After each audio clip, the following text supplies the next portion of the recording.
Right. Sadhguru జ్యోతిషాలయం నుండి 2026 మే నెలలో వార ఫలాలు 8వ తారీఖు నుండి మొదలు పెడితే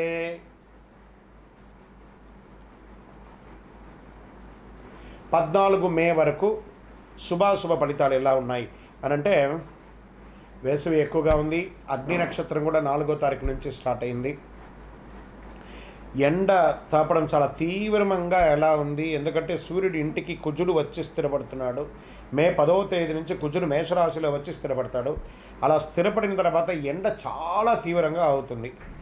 కత్తరి ఎండ ప్రారంభం అవుతుంది. కేతు భగవానుడు సింహరాశిలో ఉన్న కాలం అంటారు.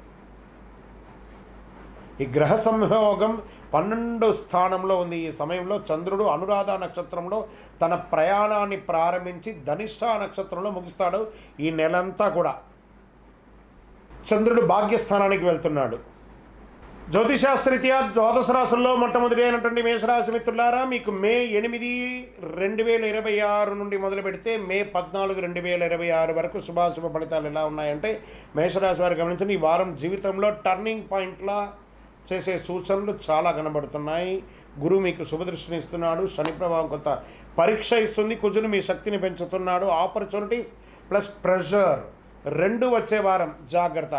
వ్యాపారం చేసే వాళ్ళకి కొత్త అవకాశాలు వస్తున్నాయి, కానీ వెంటనే నిర్ణయం తీసుకోకుండా పార్ట్నర్షిప్ విషయంలో జాగ్రత్త పడండి. ఉద్యోగస్తులకి కొత్త బాధ్యతలు వస్తున్నాయి. ప్రమోషన్స్లు కనిపిస్తున్నాయి, కానీ పేషెన్స్ చాలా అవసరం. ఇది ప్రైవేట్ రంగం వారికి అయితే కాస్త వర్క్లో ప్రెషర్ ఉంటుంది, అయినా సర్దుకుంటారు. ఆర్థిక పరిస్థితి డబ్బు రావడం ఉంటుంది, కానీ నిలవడం కష్టంగా ఉంటుంది. పెట్టుబడులు వేయాలంటే ఆలోచించి చేయండి. అన్ఎక్స్పెక్టెడ్ ఎక్స్పెండిచర్స్ వస్తాయి. చిన్న మిస్అండర్స్టాండింగ్ భార్యాభర్తల మధ్య, కుటుంబంలో తల్లిదండ్రుల మధ్య, అన్నదమ్ముల మధ్య వస్తుంది. పెద్దల మాట వినడం మంచిది. మీరు కూల్గా ఉంటే సమస్యలన్నీ తొలగిపోతాయి. రాజకీయ రంగంలో ఇన్ఫ్లుయెన్స్ పెరుగుతుంది, మీ మాటకు విలువ పెరుగుతుంది, కానీ ఈగో కంట్రోల్ అవ్వాలి. నాకు పదవి ఉంది కదా అని చెప్పి ఈగోకు వెళ్ళకండి. వ్యవసాయం వారికి ప్లానింగ్ బాగుంది. ఇమీడియట్ రిటర్న్స్ రావు, కానీ ఫ్యూచర్ కొంచెం స్ట్రాంగ్గా ఉంటుంది. ఈ యొక్క మంచినీళ్ళ కొరత కోసం ప్లాన్ బోర్ని రీషెడ్యూల్ చేసుకోవడం అవన్నీ చేసుకుంటారు. ఇంకా పెండింగ్లో ఉన్నటువంటి కోర్టు కేసులన్నీ కూడా స్లోగా మూవ్ అవుతాయి. త్వరగా ఫలితాలు రావడం కష్టం, కానీ కాంప్రమైజ్ ప్రయత్నాలు ఎక్కువ చేసుకోవడానికి ప్రయత్నం చేయండి. షేర్ మార్కెట్కి వచ్చిందంటే రిస్క్ తీసుకోకండి. లాంగ్ టర్మ్లో ప్లే చేయండి. షార్ట్ టర్మ్ లూజ్ ఛాన్సెస్ ఎక్కువ ఉన్నాయి. లాంగ్ టైమే మీకు చాలా సేఫ్. ఇంకా విద్యార్థులకి కాన్సన్ట్రేషన్ చాలా ఇంప్రూవ్ అవుతుంది. ఎగ్జామ్ ప్రిపేర్ అయ్యే వారికి మంచి టైం. హార్డ్ వర్క్ చేయండి. ఆరోగ్యం పట్ల స్ట్రెస్ వల్ల హెడేక్, బీపీ ఇష్యూస్ రావచ్చు. Sleep important. ఫోన్ అవాయిడ్ చేయండి.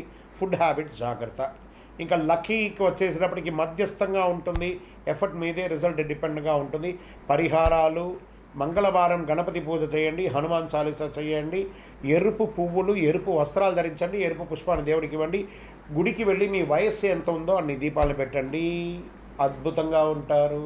విజయవస్తు. మీ యొక్క వ్యక్తిగత జాతకం తెలుసుకోవాలనుకుంటే మీ పరిసర ప్రాంతాల్లో ఉన్నటువంటి గురువుని సంప్రదించండి.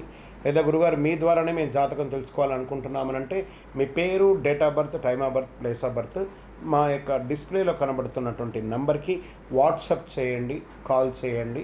మీ అపాయింట్మెంట్ ఫిక్స్ చేసుకోండి. విజయవస్తు. జ్యోతిష్ శాస్త్రం అనేది పడుతున్న వర్షానికి ఒక గొడుగు మాత్రమే, కానీ జ్యోతిష్యం జీవితం కాదు. మీరు మిమ్మల్ని నమ్మండి, మీ యొక్క ఇష్టదైవాన్ని, కులదైవాన్ని నమ్మండి. విజయవస్తు. చంద్రమౌళి వెంకటేష్ శర్మ.